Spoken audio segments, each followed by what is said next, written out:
మీరన్నట్లు పెద్ద పెద్ద సెలబ్రిటీస్ లైక్ సచిన్ గానివ్వండి, మహేంద్ర సింగ్ ధోని అవ్వనివ్వండి, రోహిత్ శర్మ అవ్వనివ్వండి, సో వీళ్ళందరూ కూడా సో వాళ్ళు మ్యూచువల్ ఫండ్స్ ఎంకరేజ్ చేస్తారు. వాళ్ళు అందులో ఇన్వెస్ట్ చేయండి చెప్తారు, Yes. ఎక్కడ చేయాలి ఎలా చేయాలి వాళ్ళు. సో వాళ్ళ గైడ్ లైన్స్ ఈ కంపెనీస్ అన్ని పనిచేయాలి, ఈ మ్యూచువల్ ఫండ్ కంపెనీస్ అన్ని కూడా. ఓకే దాదాపు 65 లక్షల ఈ మధ్య చాలా మంది యూత్ అంటే యంగ్స్టర్స్ 25-30 వాళ్ళందరూ ఆన్లైన్ కాబట్టి ఎవరైనా ఎక్కడి నుంచి చిన్న గ్రామం ఇంటర్నెట్ వైఫై ఉన్న గ్రామాలన్నీ కూడా దీన్ని.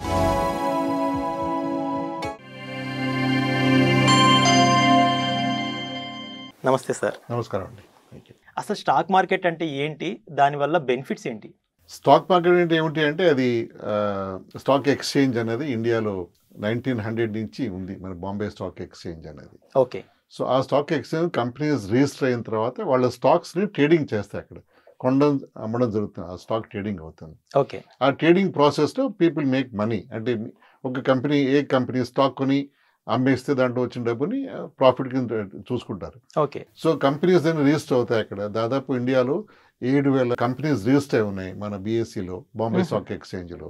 ఓకే. సో దాంట్లో 30 టాప్ కంపెనీలు సెన్సెక్స్ అంటారు. ఆ 30 కంపెనీల మార్కెట్ క్యాప్ వాల్యుయేషన్స్ని, మార్కెట్ క్యాప్ని తీసుకుని సెన్సెక్స్ డిరైవ్ అవుతుంది అది. ఓకే. సో సెన్సెక్స్ అనేది ఒక ఎకానమీకి స్ట్రెంగ్త్. అది ఒక ఎకానమీని మెజర్ చేయాలి అంటే సెన్సెక్స్ పరిపాటిగా వాడే బ్యారోమీటర్ యాక్చువల్గా, గ్లోబల్గా కూడా. సో సెన్సెక్స్ పెరిగింది అంటే మన ఇండియన్ ఎకానమీ పరిస్థితి బాగుంది అర్థం మనకి. అది ఓకే. సెన్సెక్స్ ఎప్పుడు పెరుగుతుంది అంటే మన ఇండియాలో ఉన్న కార్పొరేట్ ఎర్నింగ్స్ పెరిగినా, మన మన ప్రజలకి కంపెనీ నమ్మకం పెరిగినా సెన్సెక్స్ పెరుగుతుంది యాక్చువల్లీ, దాన్ని రైజ్ అవుతుంది. దాన్ని బట్టి మన ఎకానమీ స్ట్రాంగ్గా ఉందని బయట ప్రపంచం వాళ్ళు, బయట దేశం వాళ్ళు కూడా మన వాళ్ళు గుర్తిస్తారు. వాళ్ళు ఇన్వెస్ట్మెంట్ చేయడం జరుగుతుంది సెన్సెక్స్ ఆధారంగా కూడా. అది కూడా వాళ్ళకి బ్యారోమీటర్ చేయడానికి. అది సో మీరు అన్నది ఇందాక అపోహలు చాలా ఉన్నాయి అన్నారు మీరు. Right sir. కామన్ మనిషికి అపోహలు చాలా ఉన్నాయి. ఎందుకంటే చాలా మంది స్టాక్ మార్కెట్స్లో చేయడానికి భయపడతారు.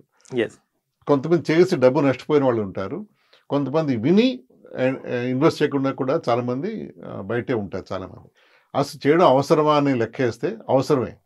ఎందుకంటే బయట మనకు వచ్చే రిటర్న్స్, మార్కెట్ రిటర్న్స్, డిపాజిట్లు అవ్వచ్చు, పోస్ట్ ఆఫీస్ అవ్వచ్చు, ఇంకేదో అవ్వచ్చు, రియల్ ఎస్టేట్, గోల్డ్ అన్నీ కూడా ఇన్ఫ్లేషన్ దాదాపులోనే ఉంటున్నాయి.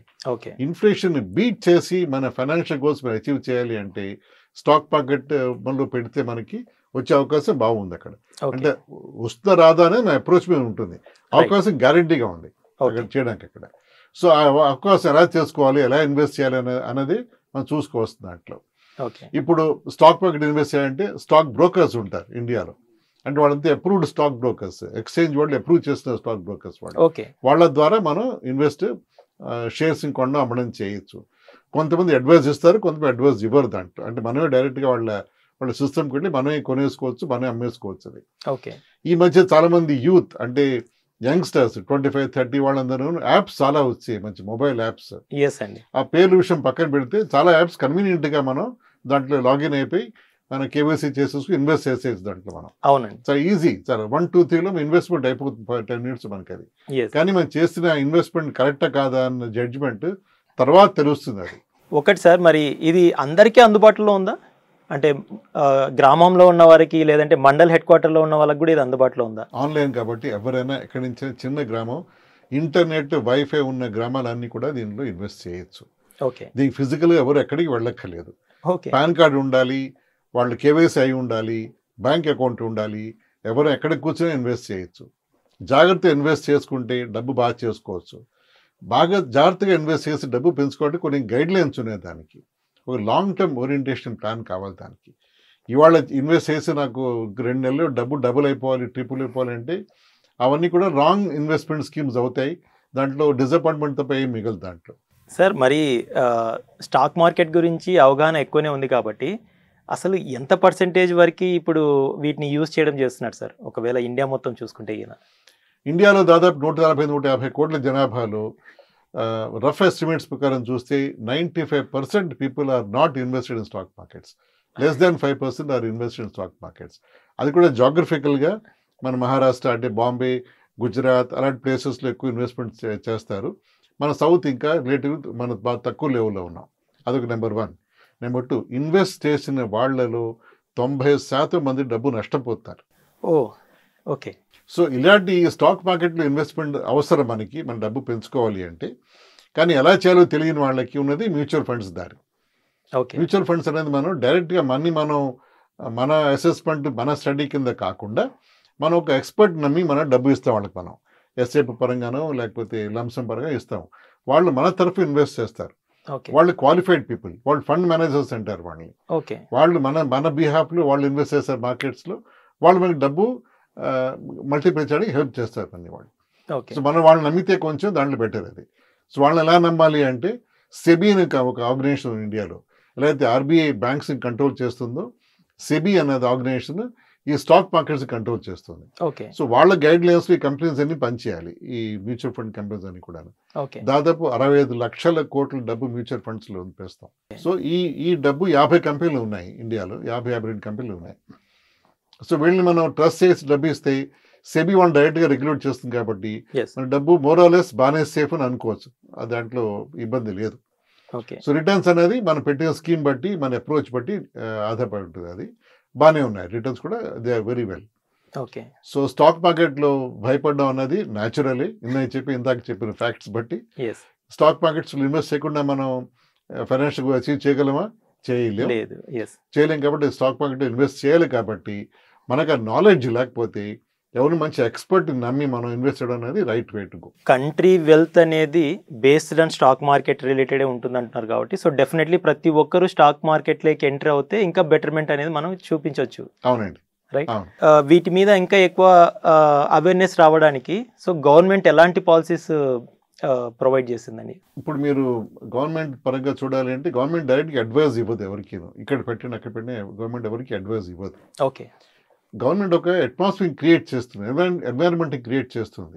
అది మీరు జాగ్రత్తగా చూసి ఇన్వెస్ట్ చేయాలి. ఓకే.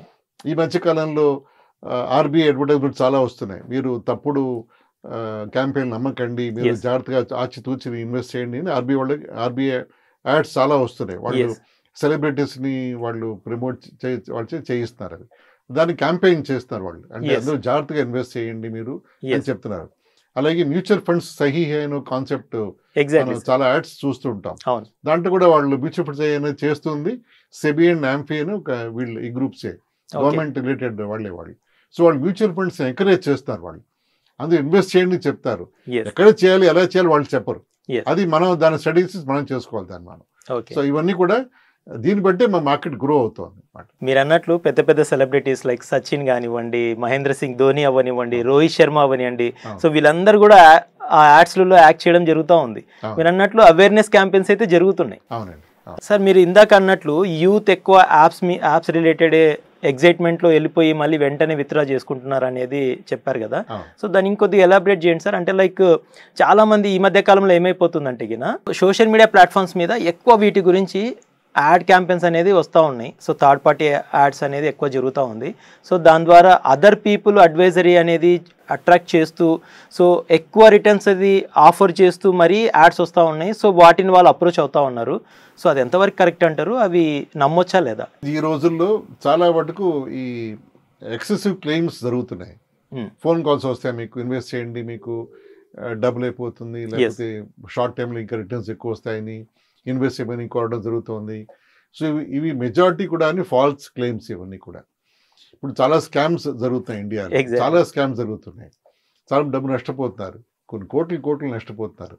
దీనికంతా కారణం ఫోన్ చేసిన వాళ్ళు కాదు నా ఉద్దేశంలో, ఇది ఇండివిజువలే. ఎందుకంటే వీళ్ళకి అక్కర్లేని అనవసరమైన ఎక్స్పెక్టేషన్స్ పెరిగిపోయి ఒక నార్మల్గా 15%, 16% రిటర్న్ వస్తే సాటిస్ఫైడ్గా ఉండకుండా వీళ్ళు 50%, 100% కావాలని కోరుకోవడం, ఎవరో ఫోన్ చేసి డబ్బు పంపించేయడం, వాళ్ళ డబ్బు తర్వాత ఫోన్ ఎత్తట్లేదు లేకపోతే ఫోన్ ఆఫ్ అయిపోయిందని చెప్పి కంప్లైంట్ చేస్తే ఇవి చాలా ఇబ్బంది చాలా మంది ఫేస్ చేస్తారు.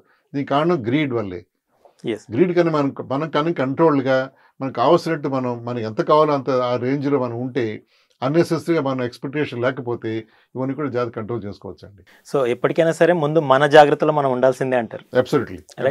మీరు అన్నట్లు ఇన్ కేస్ ఏదైనా ఆ ఫోన్ కాల్స్ త్రూ కానివ్వండి, లేదంటే మెయిల్స్ త్రూ కానివ్వండి, ఏదైనా అప్రోచ్ అయినప్పుడు ఏదో ఎగ్జైట్మెంట్లో మేము కూడా కమిట్ అయ్యాము అండ్ సమ్ ఇన్వెస్ట్మెంట్ చేసాము, బట్ ఫాల్స్ ఇన్వెస్ట్మెంట్ అయిపోయింది.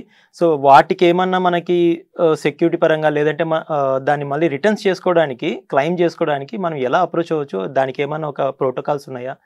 సెక్యూరిటీ సిస్టమ్స్ ఏ ఉండవండి దీనికి. ఆ కేసు బట్టి మీరు రెగ్యులేటర్ అథారిటీస్ని అప్రోచ్ అవ్వాలి.